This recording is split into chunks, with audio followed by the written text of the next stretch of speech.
The WARDOGS closed beta is officially over, and after spending the weekend playing it, troubleshooting it, and occasionally being shot by someone hiding halfway up a mountain, one thing is very clear: WARDOGS has enormous potential. But potential alone is not going to guarantee its success. Early access begins on the 10th of September, so not long now, and while nobody should expect every problem to disappear before then, there are 7 areas that I feel Bulkhead need to start addressing. Now, this isn't 7 reasons WARDOGS is bad, because I enjoyed the beta. Despite the problems, I repeatedly wanted to jump back in to another match. This is more of a constructive feedback about the things that could prevent a genuinely exciting game from reaching its potential. So, based on my own experience and concerns repeatedly raised by other players in the community, here are 7 things that must change in WARDOGS. The first is stability and launch reliability. Now, this is the most obvious problem because some players struggle to play the beta at all. In my case, WARDOGS crashed repeatedly, forced me to spend hours troubleshooting. I eventually found a solution that worked for my system, which I covered in a separate video. I will put the link to that in the description in case it does happen again in the main game. But players should not have to disable settings, investigate drivers, or search through community posts to simply launch a game.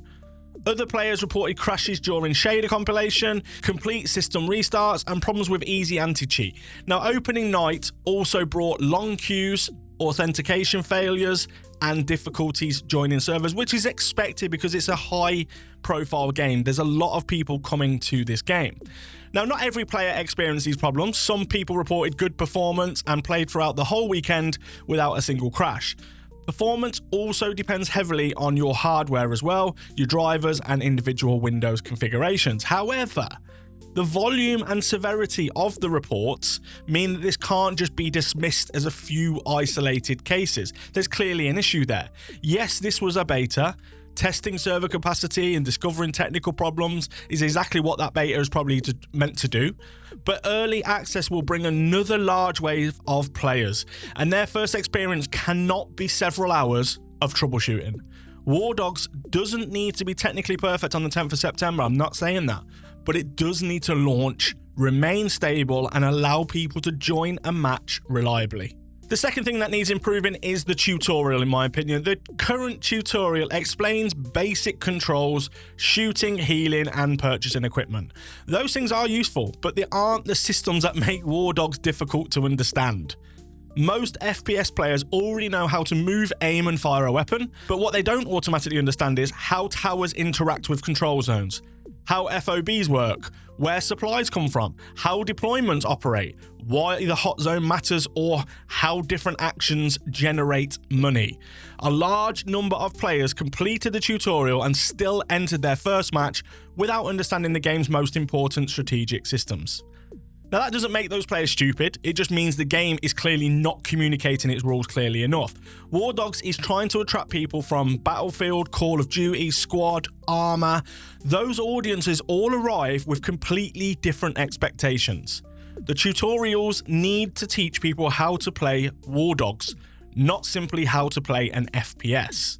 The third improvement is saved loadouts and faster purchasing system. This is an absolute nightmare. WARDOGS allows you to rebuy your previous loadout, which is helpful, but it isn't a completely preset system and it doesn't properly persist between matches. As your equipment becomes more complicated, rebuilding everything manually becomes increasingly frustrating. You select your weapon, attachment, magazine, loose ammunition, armor, medical supplies, grenade, role-specific equipment, and then you spawn and realize you forgot bandages, selected the wrong magazine, or left your smoke grenades behind. The economy is supposed to make players think carefully about what they purchase, but that doesn't mean the buying process needs to be repetitive. You know, it needs to be a lot of admin after every death. Players should be able to save several named presets, in my opinion, see the total price, identify missing or incompatible equipment, and quickly adjust individual items before purchasing. That's going to preserve the economic decisions while removing unnecessary friction. Number 4 is communication and squad organization. WARDOGS is at its best when players communicate. When a squad shares enemy positions, arranges transport, and pushes an objective together, the entire game suddenly all starts to make sense. Unfortunately, many Many beta matches were almost completely silent for me. Some players also reported unreliable squad voice chat anyway, and while others didn't even realise how the squad system worked. The developers can't force people to use microphones, I get that. A mandatory communication would push away a large part of the potential audience, but what they can do is make teamwork easier. Squads need to be more visible and intuitive. Squad leaders need useful map markers. Pings should remain visible long enough to matter, and there should also be better ways for leaders to communicate important information across the team without turning every voice channel into complete chaos. Even simple role-based labels would help. A squad could identify as infantry, transport, logistic, or defense, allowing players to join a group that matches what they want to do. WARDOGS shouldn't require an organized Discord community to experience proper teamwork. Random players need the tools to coordinate as well. So for me, if you just had that option, you can look in a squad and see, okay, we've got 2 snipers here or whatever, you've got 2 people that are just doing logistics, we've got the assault team here, okay, I'm going to slot in nicely because I'm going to be a medic, for example. That's my idea of what it should be, and we should all be able to select a role when we go into a squad. Now, the 5th issue is the economy and how different activities are rewarded. The persistent economy is one of WARDOG's best ideas, in my opinion, and every loadout has a cost. Money carries between matches, and dying with expensive equipment has a genuine consequence to you. Now, that system gives every decision more weight, okay? However, the beta also produced a real debate about whether the current payouts encourage the right behavior. Some players made excellent money fighting inside the hot zone.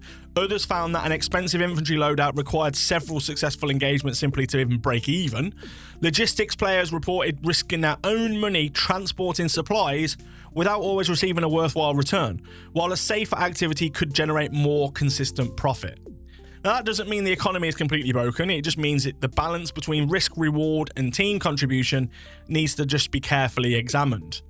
Playing the objective, transporting teammates, delivering supplies, reviving players, and helping your team win should all feel financially worthwhile. The answer isn't to make money meaningless or to allow everybody to purchase the most expensive equipment after every death.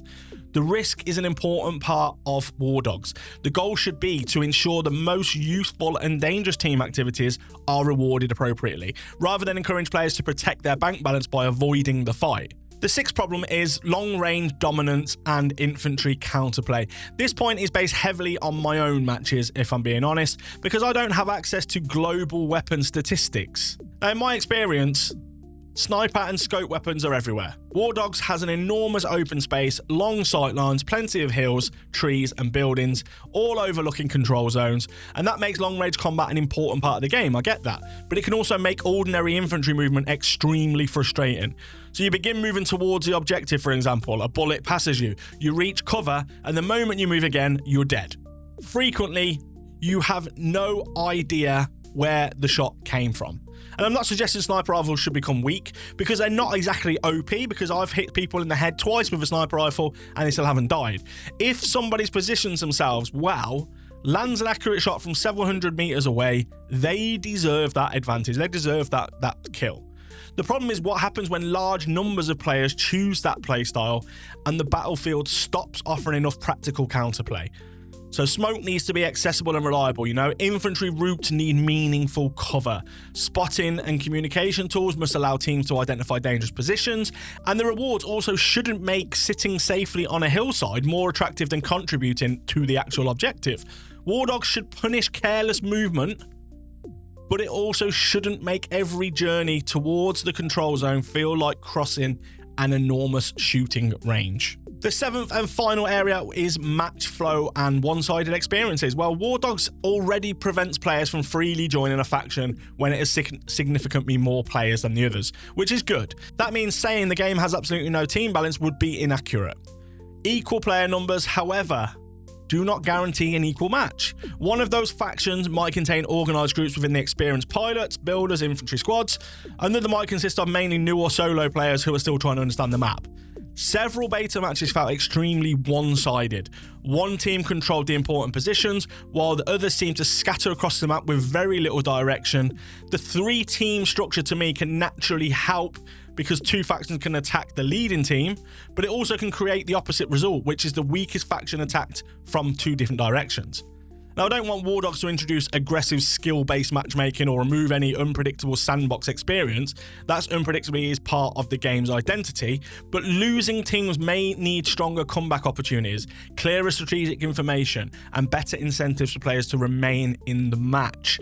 The game also needs a stronger sense of momentum, in my opinion. Players should understand what their faction is trying to achieve, but also why a particular location matters and how their actions can influence that result. Without that direction, a huge battle can start feeling like several disconnected groups earning money independently rather than actually just fighting to win a war. And those are the 7 areas I believe WARDOGS needs to improve: stability, onboarding, loadouts, communication, economic incentives, long-range counterplay, and overall match flow. None of these concerns change the fact the game has an excellent foundation. I'm not going to deny that. The gunplay feels powerful. The environment can look fantastic with a combination of tactical combat, vehicles, construction, destruction, and a persistent economy which gives WARDOGS a real identity. Now, the important thing is that Bulkhead now have a huge fan base and from the meta and lots of player feedback to work with, so I don't expect every issue to be solved before early access begins on 10th of September, but what I want to see is evidence that the biggest problems have been identified and that the game is moving in that right direction. Because despite the crashes, the confusing systems, silent squads and snipers, I still wanted to keep playing the game, and that is why I'm being critical. WARDOGS is worth criticizing because it's worth improving. But those are my 7 biggest concerns. Let me know whether your beta experience was similar to mine or completely different. Did the game run properly for you? Where were your squads and were they communicating? Did you make money playing the objective? And did you also spend half the weekend being shot by someone you couldn't see like me? Let me know down in the comment section below. If you found this video useful, leave a like, subscribe for more WARDOGS coverage, and turn on those notifications because I'll be covering the same game again when early access begins on the 10th of September. Thank you guys for watching. Take care, and I'll catch you in the next one.